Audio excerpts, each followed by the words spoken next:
जय Hind everyone. Welcome to exam date current affairs and study station. आज है 17 मार्च 2022। 17 मार्च 2022 से जितने भी इम्पोर्टेंट करेंट अफेयर्स हैं आज उनकी चर्चा की जाएगी। इस करेंट अफेयर की पीडीएफ डिस्क्रिप्शन में दिए गए लिंक से डाउनलोड कर सकते हैं। चैनल को लाइक, सब्सक्राइब और शेयर जरूर करें। आज का पहला क्वेश्चन, राष्ट्रीय टीकाकरण दिवस कब मनाया गया? तो इस प्रश्न का सही उत्तर ऑप्शन ए 16 मार्च। टीकाकरण के महत्व और सार्वजनिक स्वास्थ्य में इसकी भूमिका को बताने के लिए हर साल 16 मार्च को राष्ट्रीय टीकाकरण दिवस मनाया जाता है। 16 मार्च 1995 को देश में पोलियो के पहले टीके की पहली खुराक शुरू की गई थी। इसी दिन को राष्ट्रीय टीकाकरण दिवस के रूप में भी जाना जाता है। टीकाकरण 2022 की थीम है vaccines work for all. Vaccines work for all. टीके एंटीबॉडी बनाने के लिए किसी व्यक्ति की प्रतिरक्षा प्रणाली का मार्गदर्शन करते हैं। 15 मार्च को विश्व उपभोक्ता अधिकार संरक्षण दिवस और विश्व संपर्क दिवस मनाया गया है, जबकि 14 मार्च को विश्व गणित दिवस मनाया गया है। अगला क्वेश्चन, क्रिटिक्स चॉइस अवार्ड्स 2022 कहाँ आयोजित किया गया? तो इस प्रश्न का सही उत्तर option B America. Critics choice awards 13 March 2022 को अमेरिका के लॉस एंजलिस में आयोजित किया गया। सक्सेशन ने सर्वश्रेष्ठ नाटक श्रृंखला जीती। ली जंग जे ने स्क्विड गेम के लिए ड्रामा सीरीज में सर्वश्रेष्ठ अभिनेता का पुरस्कार जीता। किंग रिचर्ड के लिए विल स्मिथ ने सर्वश्रेष्ठ अभिनेता का पुरस्कार जीता, जबकि जेसिका चेस्टेन ने the eyes of Tammy fame के लिए सर्वश्रेष्ठ अभिनेत्री का पुरस्कार जीता। और the power of the dog के लिए जेन कैंपियन ने सर्वश्रेष्ठ निर्देशक का पुरस्कार जीता। डाई माई कार ने सर्वश्रेष्ठ विदेशी भाषा की फिल्म का पुरस्कार जीता। और नो टाइम टू डाई ने सर्वश्रेष्ठ गीत का पुरस्कार जीता। जूड हिल ने बेलफास्ट के लिए सर्वश्रेष्ठ युवा अभिनेता अभिनेत्री श्रेणी में पुरस्कार जीता। बेलफास्ट ने सर्वश्रेष्ठ अभिनय कलाकारों की टुकड़ी का पुरस्कार भी जीता। अगला क्वेश्चन, सिप्री के रिपोर्ट के अनुसार 2017 से वर्ष 2021 के बीच हथियारों के सबसे बड़े आयातक के रूप में कौन देश उभरा है? तो इस प्रश्न का सही उत्तर option A Bharat. Stockholm international Peace Research institute on trades in international arms transfer 2021 की नवीनतम रिपोर्ट मार्च 2022 में जारी की गई। इससे यह पता चला कि भारत वर्ष 2017 से 2021 के बीच हथियारों के सबसे बड़े आयातक के रूप में उभरा, जो सभी वैश्विक हथियारों की बिक्री का 11% हिस्सा था। उसके बाद दूसरे नंबर पर मिस्र है और तीसरे नंबर पर ऑस्ट्रेलिया, चौथे नंबर पर चीन है। सिप्री का पूरा नाम Stockholm international Peace Research Institute. अगला क्वेश्चन, हाल ही में रूपिया बांदा का निधन हो गया है, वे किस देश के पूर्व राष्ट्रपति थे? तो इस प्रश्न का सही उत्तर ऑप्शन सी जाम्बिया।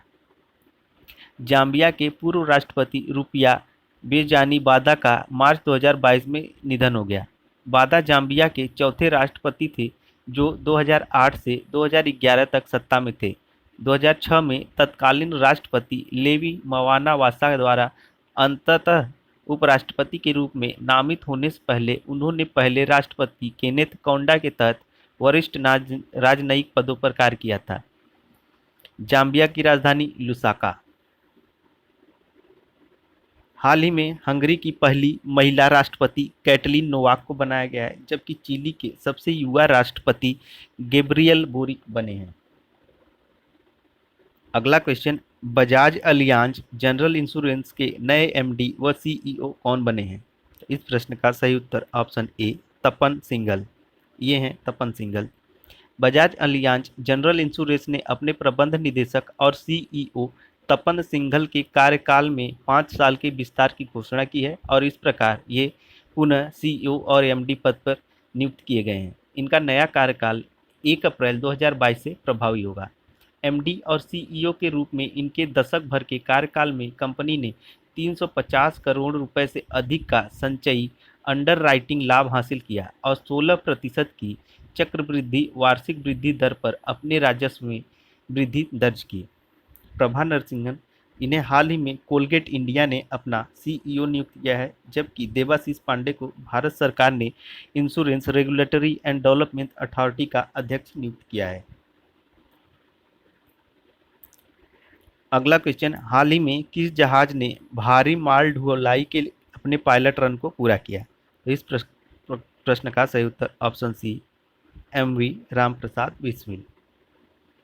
ब्रह्मपुत्र में सबसे लंबे समय तक तैरने वाले जहाज एमवी रामप्रसाद बिस्मिल ने 15 मार्च 2022 को भारी माल ढुलाई के अपने पायलट रन को पूरा किया। 90 मीटर लंबा बेड़ा कोलकाता के हल्दिया डाक से शुरू हुआ और गुवाहाटी में पांडु बंदरगाह पर पहुंचा। 16 फरवरी को हल्दिया में श्यामा प्रसाद मुखर्जी बंदरगाह से दो नौकाओं डीबी कल्पना व डीपी कलाम को जहाज के साथ रवाना किया गया था। अगला क्वेश्चन, ऑयल इंडिया के नए अध्यक्ष व प्रबंध निदेशक कौन बने हैं? तो इस प्रश्न का सही उत्तर ऑप्शन बी, रंजीत रथ। ये हैं रंजीत रथ। सार्वजनिक उद्यम चयन बोर्ड ने रंजीत रथ को भारत के दूसरे सबसे बड़े तेल और गैस उत्पादक ऑयल इंडिया लिमिटेड के प्रमुख के रूप में चुना है। वह वर्तमान में मिनरल एक्सप्लोरेशन कॉरपोरेशन लिमिटेड के अध्यक्ष और प्रबंध निदेशक हैं। ऑयल इंडिया के वर्तमान अध्यक्ष और प्रबंध निदेशक सुशील चंद्र मिश्रा 30 जून 2022 को सेवानिवृत्त होंगे। ऑयल इंडिया का मुख्यालय नोएडा में है और इसकी स्थापना 18 फरवरी 1959 को की गई थी। एन चंद्रशेखरन, जो कि टाटा सन्स के अध्यक्ष हैं, और इन्हीं को हाल ही में एयर इंडिया का भी अध्यक्ष नियुक्त किया गया है। अगला क्वेश्चन, बाफ्टा अवार्ड्स 2022 का आयोजन कहाँ किया गया? इस प्रश्न का सही उत्तर ऑप्शन ए, यूनाइटेड किंगडम। अभिनेता कॉमिक रेबेल विल्सन द्वारा होस्ट किया गया यह बाफ्टा पुरस्कार समारोह 23 मार्च 2022 को लंदन के रॉयल अल्बर्ट हॉल में आयोजित किया गया। लता मंगेशकर को British academy of film and television awards के 2022 संस्करण में इन मेमोरियल सेगमेंट में दर्शाया गया। और बाफ्टा पुरस्कार में विजेताओं की सूची इस प्रकार है। सर्वश्रेष्ठ film the power of dog, सर्वश्रेष्ठ निर्देशक Jane Campion the power of dog, सर्वश्रेष्ठ अभिनेत्री जोआना स्कैनल, सर्वश्रेष्ठ अभिनेता विल स्मिथ, उत्कृष्ट British film Belfast, animated film Encanto, सर्वाधिक पुरस्कार ड्वेन।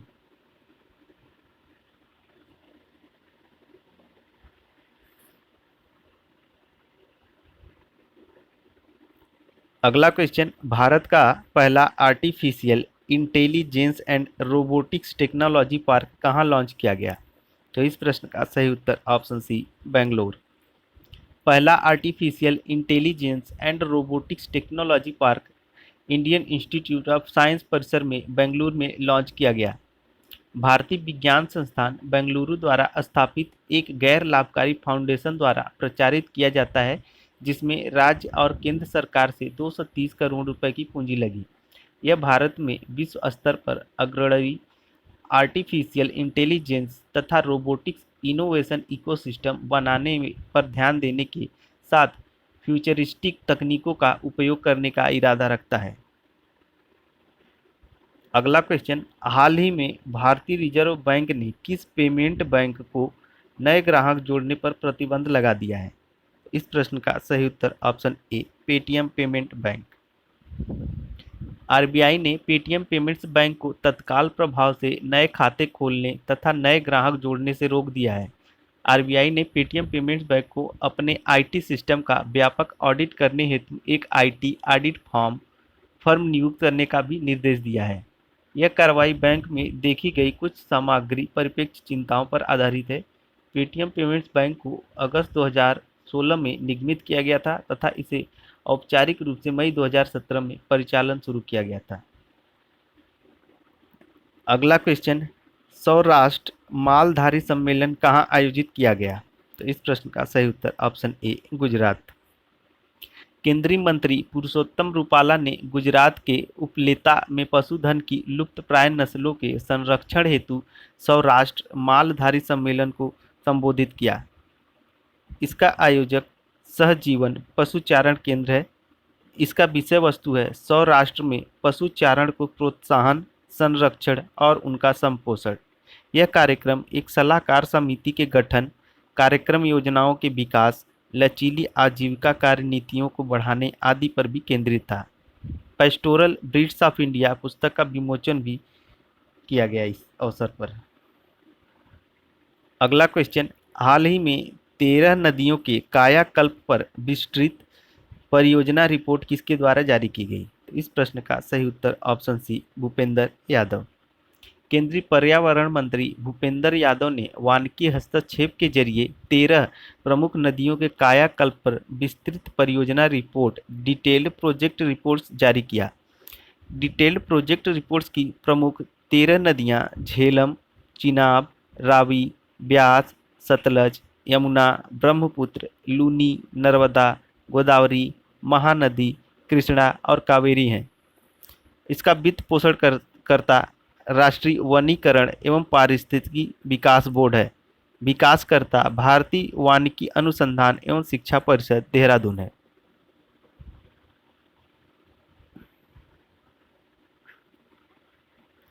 आज के जितने भी करंट अफेयर हैं मोस्ट इंपॉर्टेंट हैं। इस करंट अफेयर की पीडीएफ डिस्क्रिप्शन में दिए गए लिंक से मिल जाएगी। चैनल को लाइक, सब्सक्राइब, शेयर जरूर करें। आज के करंट अफेयर में इतना ही। कल मिलते हैं नए करंट अफेयर के साथ। तब तक के लिए जय हिंद, जय भारत।